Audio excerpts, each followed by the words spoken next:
Hey Yogi, welcome to this Yoga for Sleep class. So as I've said this in all of the other Yoga for Sleep classes, make sure that before you get started, you do all your tech jobs first. So once you finish this class, you don't need to pick up your phone, laptop, or turn on the TV again. So, if you need to scroll, send emails, do whatever, do all of that, make this the last thing you do for the last 15 minutes before you go to bed. We don't want you back on your phone once you've done this class because you'll undo all the good stuff that we do. And as always, you can just be comfortable to do this. You don't even need a yoga mat. If you've got a wall handy near you, that'll be great, but don't worry. If you don't, you can manage without. So we will start with our legs out in front. And sometimes you'll see people when they sit like this, legs out straight and feet together, you'll see them kind of pull their flesh out from under them so that they can ground their sit bones. But I'm just gonna encourage you to just ground down into the sit bones. Don't go yanking your flesh around. So really flex the feet back so that the toes are coming back towards the shins. Sit up nice and tall from the sit bones. If when you sit like this, you feel like you're rounding, then you can just pop a little bend in the knees, or you can sit on a block. But if you don't have a yoga block, pop a bend in the knees. We don't want to have this kind of rounded over feeling. So sitting nice and tall here. And just flex the toes, take the fingertips down by the side and have your gaze just over your big toes. So this is Dandasana, and this is a really tough pose. It looks so easy. This is the hardest, easy looking pose in yoga. We're sending the shoulder blades down. We've not got any weight into the hands. Taking some long inhales and exhales in through the nose and out through the nose.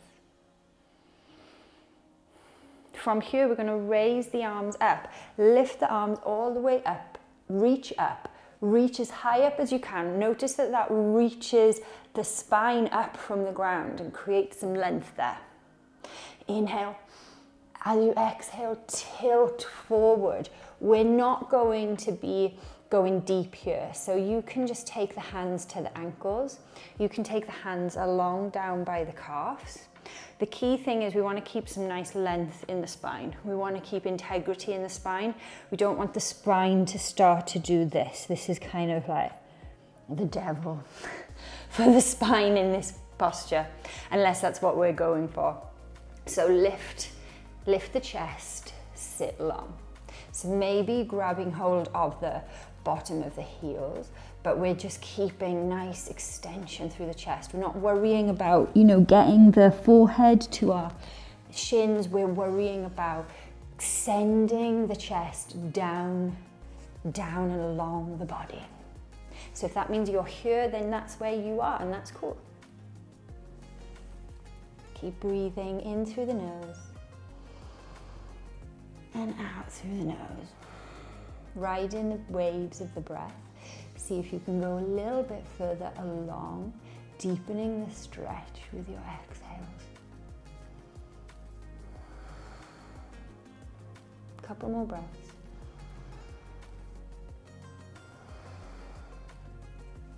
And slowly come all the way up.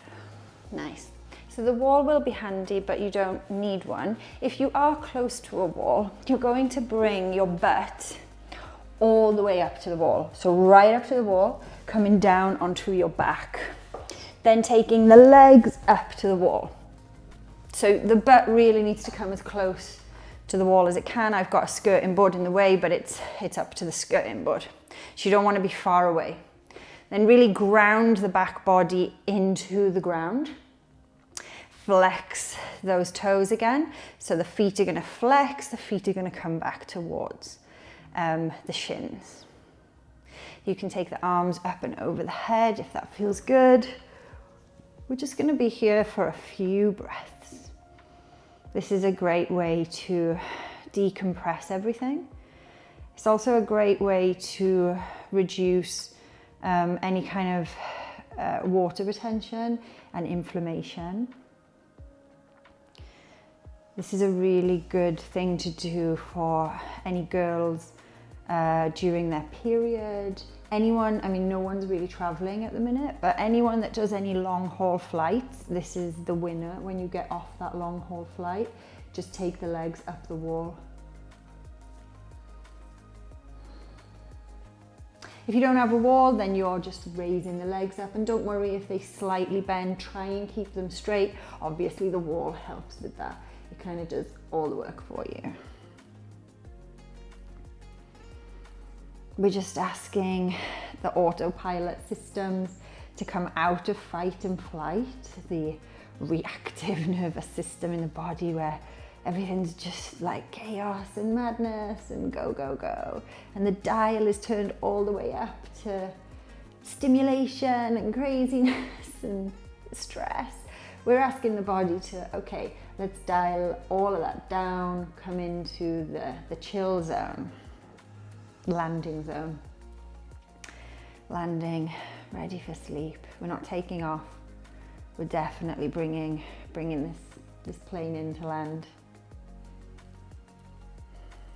And when I was thinking about these classes, I was thinking about making them accessible for everyone, so yogis, non-yogis, and kind of designed the class around kind of 3 people in my life. My boyfriend's mum, she was a nurse and did night shifts, and now she just can't sleep. Her sleeping pattern's screwed. So this is excellent for her. My aunt, who I think just has too much of a busy mind. So this is definitely for her. And then my boyfriend who just spends like, I don't know, 10 hours a day on Call of Duty, rotting the brain. I mean, those games are awesome for keeping you awake. But yeah, this is all designed, all these postures, just to chill you out, bring you back down to some stillness and calm, but more importantly, let the body take over, let the body determine what it needs.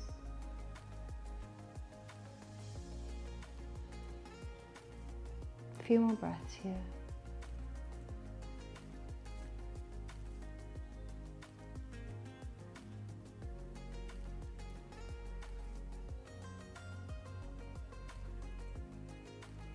Nice.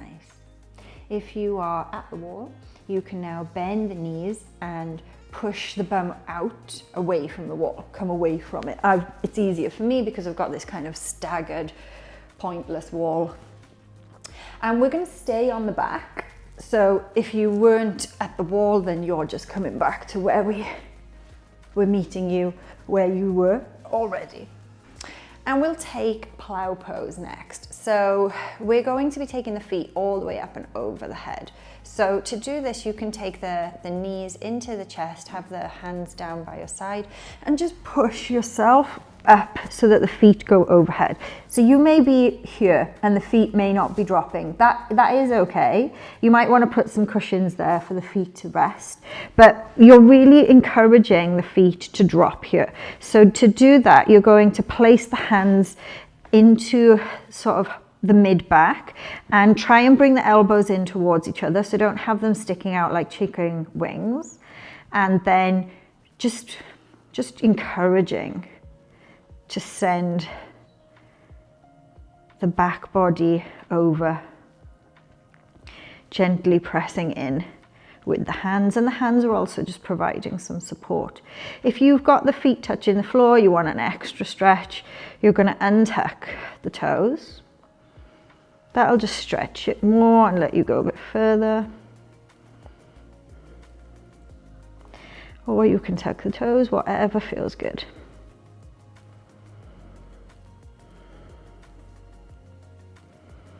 Slowing down the breath.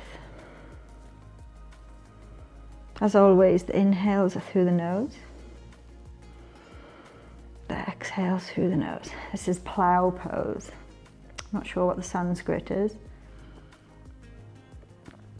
Then bend the knees if you can. So this is optional. You can bend the knees and just start to wrap the arms around the knees, untucking the toes, letting the knees come down.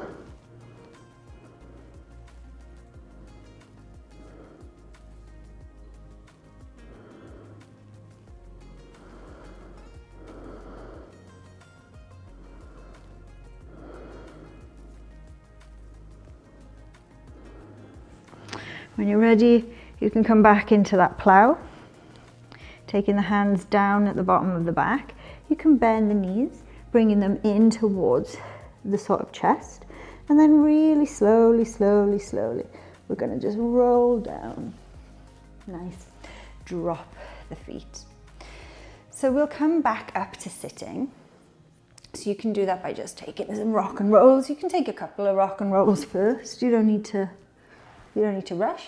It's quite a nice little massage for the spine. Maybe on your next one, put a bit more momentum in it. Bring you all the way up. I'm just going to move back here so you can see me. So you might want to grab a cushion or a pillow for this one, or a yoga block if you've got it, but if not, don't worry. So swing the legs around, come up onto the shins and the knees. And now just tuck the toes under and sit back onto the heels. Sit nice and long, so engage the belly. We're not just going to check out here, we're going to sit nice and tall. And the next pose that we'll be moving into is called hero pose. Now this pose can cause discomfort in the knee. So you're going to lift up, take the feet a little bit wider than the knees, and slowly untuck the toes and slowly, slowly drop the butt back in between the heels. You might have to move your feet out a little bit. I've massively underestimated the size of my butt. So when you're sitting like this, if you feel any discomfort in the knees at all, like any niggles, then either grab a cushion to sit under or grab a block to sit under. And if you don't have any, then you're going to just come back to the previous pose. This is a nice stretch for the arch of the foot, for the toes, maybe even a little bit of stretch for the quads. So if you're here and you've got no discomfort, or you had some discomfort, you're sitting on a block and now you don't have discomfort, awesome. If you want to go a little bit further, and again, no discomfort in the knees, it's super important, you're just going to come back down onto the forearms and really lift the chest up, making sure that the toes are always pointing here, not flexed. Really important. And the reason I'm saying don't do this if you've got any tension in the knees is that the knee tendons and ligaments, they're not designed to be stretched. We're not meant to stretch them. The knee is meant to just open and close as a joint. And if you're feeling discomfort, you might be stretching them and they don't go back. So you stretch them and then that's it. And you break your knee. So we don't want to do that. If you've still got a bit of room and you want to go a little bit further, then you're just going to slowly come back down onto your back. You can raise the arms overhead. So this is hero pose. Again, if you come down and you think, oh, this is, don't like this, well, go back to the previous position. Maybe go back to sitting all the way up, but on something, or maybe go back to the first posture. You do whatever is going to serve the body today. Few more breaths here. Inhaling through the nose and exhaling through the nose. This is one of my favorite poses to wind down.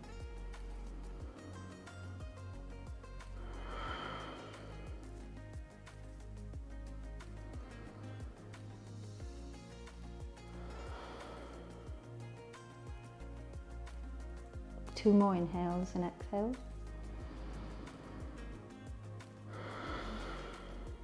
One more inhale and exhale. If you're all the way down onto the shoulders, and just start to dig the elbows into the mat so that you can bring yourself all the way up. If you were all the way here, then just take the hands on the outside, come and sit up, and then wherever you are from here, drop the butt, drop the feet out to the side, swing the legs round. We're going to come into Shavasana. So coming down onto the back, nice and slow, taking the legs out. As always, if you are done now, you can just crawl into bed and take your 8-hour Shavasana in bed. That's cool. If you want to stay with me, you can stay for another minute or so, or you can just stay here for as long as you like. There are no rules. This is your time to get down and chill. Ready for the sleep zone, the sleep state. Maybe even getting into the dream state, as per my t-shirt. So whatever you're choosing to do, yogi, just let the automatic pilot now kick in for the breath. You're not controlling it anymore. It's just doing what it wants to. And I hope you have a great night's sleep. I'll catch you back here soon. Namaste.